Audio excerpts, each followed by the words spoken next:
Donald Trump just met recently with Chinese leader Xi Jinping. They were trying to resolve the growing tensions over trade and tariffs. The United States did pretty well. We agreed to lower tariffs. They're still going to be nominally 47% on incoming Chinese goods, but China in return is going to drop tariffs against us. It's going to buy U.S. soybeans, and it's going to stop its blockade or embargo of rare earth materials. And so there was a give and take. But the question I have is, why now, after all of this rhetoric of resistance, why is it willing to even talk to Donald Trump? I thought we were going to be in a trade war. I thought China was winning. The answer is that I guess Donald Trump exposed China for what it is.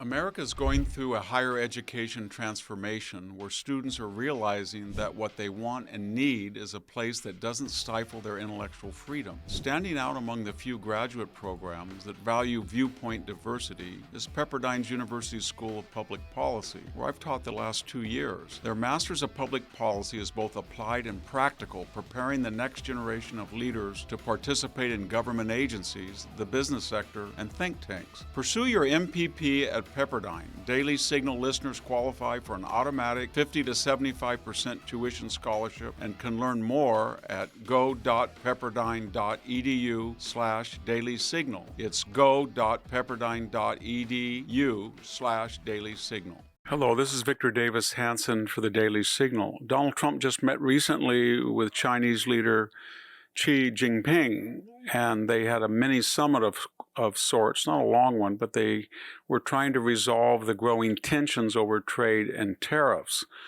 And we'll let the analysts and the pundits sort out who won or who lost. But I think most people feel the United States did pretty well. In other words, although we agreed to lower tariffs, they're still going to be nominally 47% on incoming Chinese goods, maybe smaller or less severe in certain areas.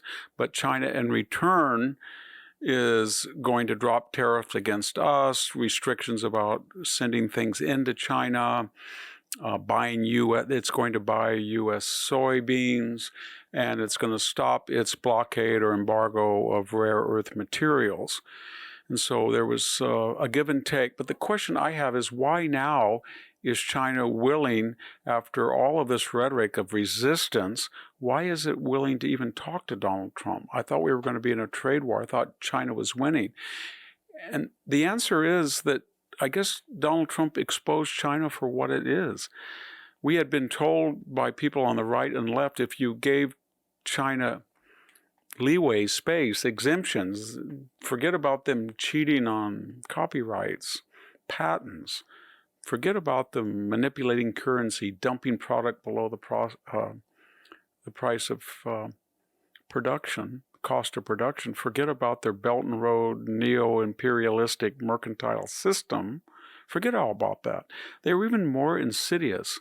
The way that they transfer technology that they don't have and cannot produce is to send over 300,000 students and hope that 1 or 2 or 3%, several hundred or several thousand, would then engage in U.S. industry, universities, corporations, and send that expertise back. And they have been doing that for 30 or 40 years. There's another thing they do. They look and encourage DEI. They really think it's a great idea that we have dropped over the last 5 or 6 years meritocratic standards, because they had done it in their own past. They know what Mao did. He took the intellectuals, he took the engineers, the scientific community, put them out in the field and treated them like peasants. This was his cultural revolution. 70 million people died, but more importantly, merit was not important. Ideology, that is communist ideology of the Chinese sort, made people get promoted or fired. And the result was China's economy imploded and people starved. And China thinks, gosh, this is really good that the United States is doing this. We got to really encourage how people that are Asian, people who are non-white are maltreated by the U.S. They also did it with the open border. They encouraged it. They sent fentanyl in there that killed 70,000 people since 1999, probably when we first started to be aware and to document these accidental and deaths and suicide by fentanyl, 600,000 Americans have died. That's as many people that died in the Civil War. And China was supplying the raw product to the Mexican cartels. Maybe the biggest con they pulled off against the United States in particular, and the West in general, was the solar, wind, green agenda, global warming con. In other words, they captured the solar panel and the wind turbine market by dumping product below the cost of production, putting their Western rivals out of business, and then shipping vast amounts of green energy devices to the West while they did what? They built coal plants, they built nuclear plants, they built oil, hydroelectric plants.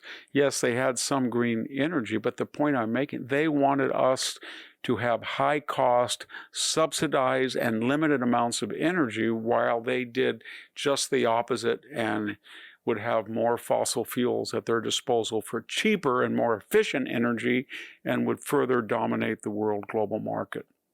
I could go on with Wuhan and their stonewalling about the origins and nature of the COVID virus, but here's the point. We were in a virtual war with China. They were ignoring any entreaty or effort to adjudicate with the Biden administration, with the Obama administration. Trump comes along and says, these are going to be your tariffs, these no more fentanyl, and da-da-da, we have a big blowout, and suddenly China, I think, backs down and wants to talk. Why? Well, because we have a president that took out the Iranian nuclear facilities. We have a president that said to Israel, you were attacked on October 7th. Deal with Hezbollah and Hamas and the Houthis as you see fit. We have a president who said to Vladimir Putin during his first term, do not dare leave your borders, and who this time will adjudicate that war. We have a president that's achieved 6 or 7 ceasefire all over the globe. We have a president, we have an economy now where inflation is only about 3%. GDP may be over 3.5 at the end of the year. We were told that the tariffs would create a recession and crash the stock market. The stock market is at all-time highs, record highs. In other words, we have a very robust economy. We are preeminent on the world stage.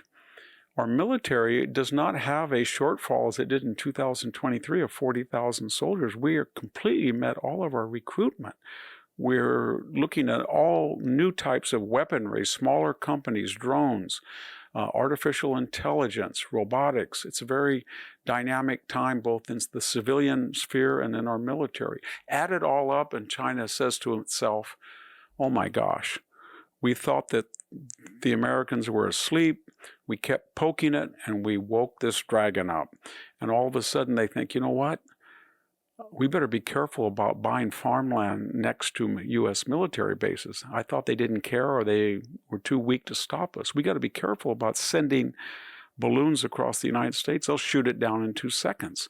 We've got to be very careful about cyber warfare. We won't go to Alaska and dress down and insult their diplomats like we did with Sullivan and Anthony Blinken.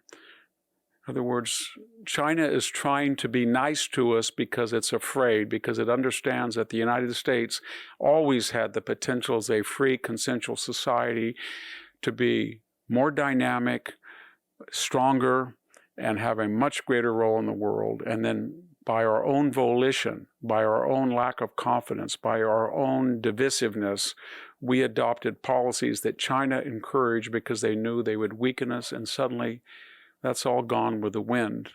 It's as if the United States said to China, you think you're winning and you think you're going to take advantage of us. We're in a renaissance, and all we have to say is, not yet, China, not yet. Thank you for tuning in to the Daily Signal.